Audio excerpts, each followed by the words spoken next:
r/Nosleep. Posted by u/StoriesofDarkness. I am a doctor in a small hospital located in an isolated village, and we had a strange patient. This may sound bizarre, but everything I am saying here is true. I need to document it somewhere, in case it repeats itself again. I am Dr. Michael Hines. I work in the small hospital in a village located 150 miles away from the nearest railway station. The village is isolated. Once every week the local mail comes from the nearby city, and once every month the collector's office sends an officer out to see if the village was still holding on. Only on these two occasions there seems to be life in the village.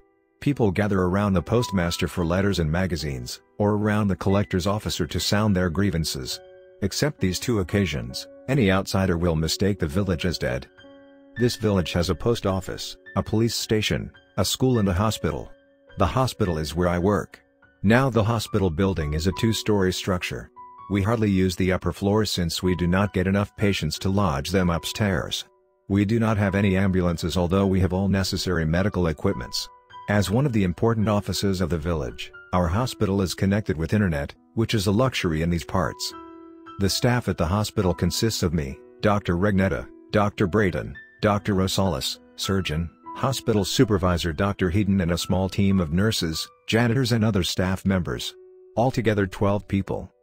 We stay without work all day. Hardly anyone comes around. The last case we handled was that of Farmer Justin, who had cut his thumb on a sharp piece of wood while working. That was at least a month ago. Since then no one has come. We try to keep ourselves busy. Dr. Rosales uses the only PC in the hospital to play solitaire. Dr. Regnetta spends her day testing her various makeup combinations. I and Dr. Brayton play chess, and Dr. Heaton, well, we have never seen this guy leave his cabin. The rest of the staff just loiters around the hospital. All very normal happenings in our small hospital in the isolated village. But that was about to change. Yesterday too started out like any other day. We were all at our usual business. I was just about to checkmate Dr. Brayton, when suddenly, surprising us all, one of our nurses said that we had a patient. Dr. Brayton stood up, happy to have left a losing game, and went to see the patient. Dr. Regnetta offered to play and I set up the pieces again. Just as I was going to play my move, a nurse came around and said that Dr. Brayton wanted to see me. Thinking that Brayton needed counsel for the diagnosis, I got up and went to the doctor's chamber. The first thing I saw was the patient and I froze in my tracks. It was a man. Tall and well built. It was easy to recognize his problem. He was, hazy. Now see, I've seen plenty of weird things in this service, but this was certainly something new. Just as a landscape seems hazy under extreme heat, similarly, this man, his face, his body, was hazy. If you looked at him you could see places of his body where there was only light. All physical features were fast disappearing. In my whole medical career of 25 years, I haven't seen anything like this. It wasn't an optical illusion. No funny work of light. The room's windows were closed. I noticed the room's lights weren't on, but it was still illuminated. The light coming from the man's body. He said he was Bill, a carpenter. He was working on a new cupboard someone had commissioned. Since there was inadequate light in the room, he went outside to work, ignoring the blistering sunlight and heat. He was working for 2 hours when he suddenly felt weak. He looked at his hands and realized he was getting hazy. Dr. Brayton held Bill's wrist to check for pulse and immediately drew back. "God!" he exclaimed, "he's burning." I touched his skin and realized Brayton was correct. Bill's skin felt as if it came out of an oven. Brayton asked one of the nurses for taking Bill away to one of the hospital beds and administered anesthesia. "We need to cool him down.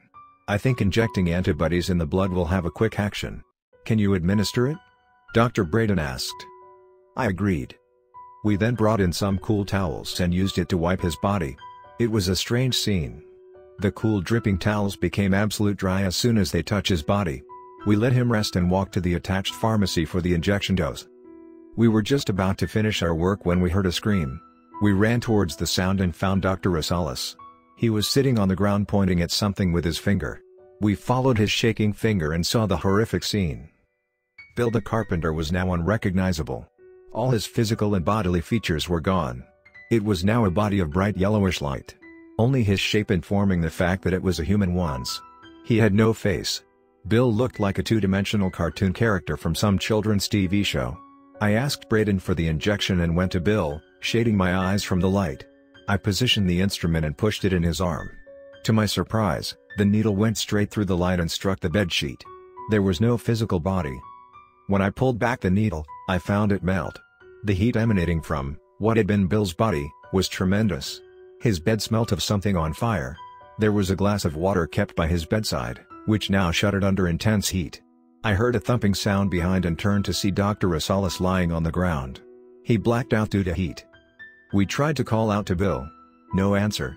Perhaps it was due to the anesthesia or perhaps because there was no Bill. We decided to abandon the hospital. We would have melted if we stayed there any longer. We asked all the nurses and janitors to escape the room. I went to the supervisor's cabin and knocked. There was no response. I would have tried again, but now it felt as if the entire hospital was on fire. To save my life, I exited the building. We stood outside seeing Bill's room slowly catch fire from heat. Dr. Regnetta, brave and strong, once wanted to drag Bill away. But she came out horrified, saying only one thing: "That's not Bill. That's not Bill. It's only light. Light and heat." Just like that, our hospital caught fire. It was after our and the village folks' great effort that we could control the fire. Once it was safe to go in, we looked for Bill, hoping to at least find some charred remains. There was nothing. Only, on the wall of the room where Bill was kept, was a deep yellowish silhouette. It was as tall as Bill. Burned pieces of wall ran around the silhouette, limiting its spread. It looked like an outline of a human being. We informed the collector's office and they said they would be sending someone soon. I gotta talk to them about fire safety. Also, Dr. Heaton, our supervisor, arrived to work today. Before I could ask that how did he escape the fire, he shut himself in the cabin. The fire damaged our hospital. Much of our instruments were destroyed, but miraculously, the PC survived. Anyways, I managed to distract Dr. Rosales and use the PC to type this down. If you know what caused it, any theory, please tell me. Also tell me if there is a treatment for such ailments. It would be nasty if this disease is communicable. Oh, Dr. Rosales is coming back. So, in the memory of Bill the Carpenter, I end this post here. Goodbye.